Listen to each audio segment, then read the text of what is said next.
Pengen rekomendasi smartphone spek flagship tapi nggak nguras kantong untuk dibeli di tahun 2022? Ada nih, Fujitsu F04G sepertinya opsi yang cukup menarik. Fujitsu mengklaim bodinya ini terbuat dari bahan bernama fiberglass, nggak perlu terlalu dramatis. Menurutku ini terasa seperti plastik polikarbonat pada umumnya. Ya seenggaknya ini bahannya cukup solid.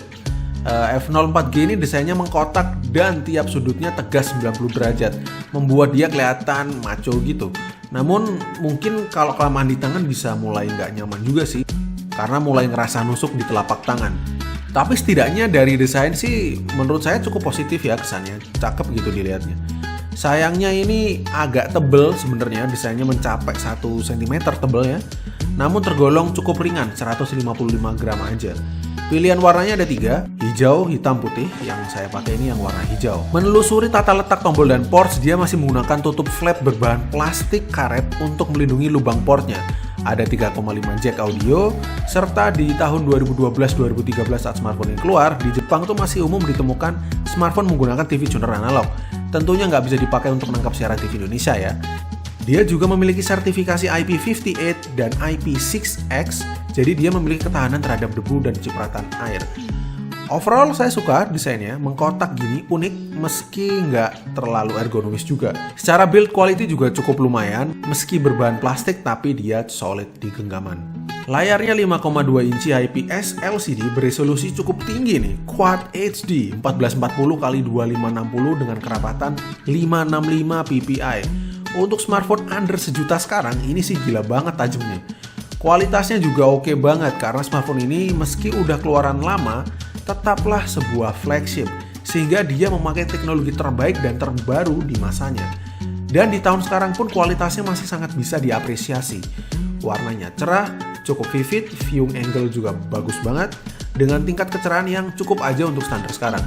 Untuk multimedia, nonton film, baca-baca berita, scrolling di sosmed, dan main game, layarnya tergolong masih bagus banget.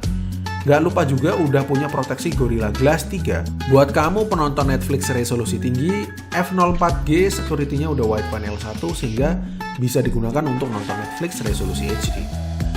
Overall layarnya dapat poin penilaian yang tinggi dari saya. Untuk dapur pacunya ditenagai dengan SoC Snapdragon 810 dengan RAM 3GB dan internal storage 32GB yang dapat diekspansi dengan SD card. Saya tahu apa yang dalam pikiran Anda. Wah, Snapdragon kompor nih, overheat nih. Pertama-tama untuk performa harian dia sebenarnya masih enak-enak aja dipakai. Gimana pun Snapdragon kelas 8 series tuh punya raw performance yang baik dan pengolah grafis yang sangat teroptimalisasi. Jadi sekian tahun berselang, F04G dipakai harian masih cukup nyaman. Pada aktivitas harian seperti browsing, nonton, streaming, dan main sosmed sebenarnya saya nggak merasakan ada gejala yang negatif. Suhu naik memang iya, tapi sepertinya nggak bener-bener mencapai panas yang mengganggu. Karena saya pribadi nggak main game, saya nggak bener-bener bisa beropini soal ini ya.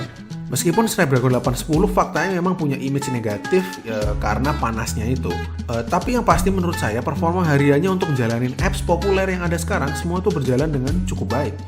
Motret foto dan video kurang lebih 5-10 menit masih cukup aman suhunya. Pakai kamera terutama untuk video di atas 10 menit memang mulai terasa hangat sih, mulai panas gitu.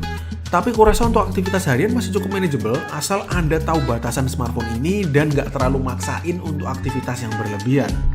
User interface-nya stok Android banget, polos gitu, dengan beberapa bloatware khas bawaan smartphone yang beredar di Jepang. Namun untungnya bisa di-uninstall atau minimal di-disable.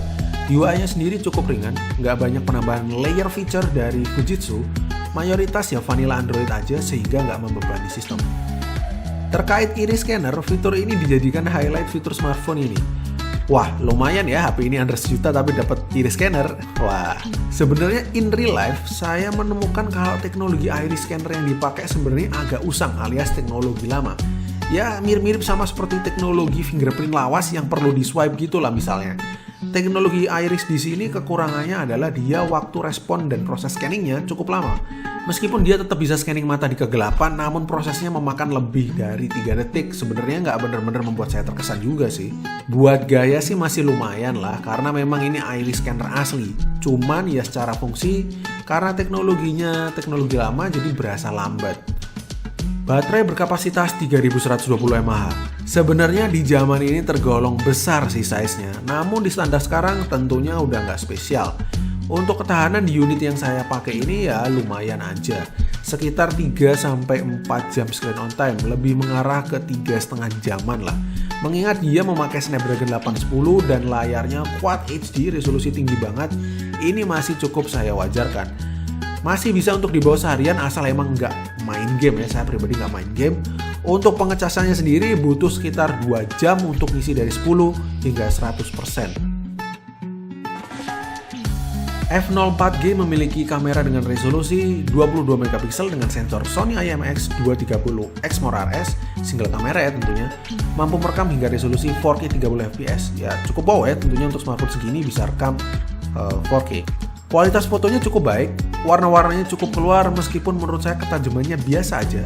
Dynamic range-nya sih nggak luas-luas banget ya, sekedar cukup untuk menyeimbangkan area gelap dan terang dalam komposisi foto. Overall saya masih bisa apresiasi sih kualitas fotonya untuk harga segini. Overall ini paket smartphone X flagship yang menarik, murah meriah, spek lengkap. Layarnya bagus dengan resolusi yang tergolong sangat tajam, performa hariannya juga oke, desain cukup ganteng, kamera punya resolusi yang cukup tinggi pula. Kalau saya sebut kekurangannya tentu yang bisa jadi perdebatan adalah Snapdragon 810-nya yang terkenal panas itu. Dan kualitas kameranya secara umum nggak terlalu spesial. Tapi dengan budget super hemat seperti ini, kurasa ini worth to buy. Apalagi kalau kamu cuman pakai smartphone ini untuk harian aja. So, thanks for watching. See you on the next video. Bye.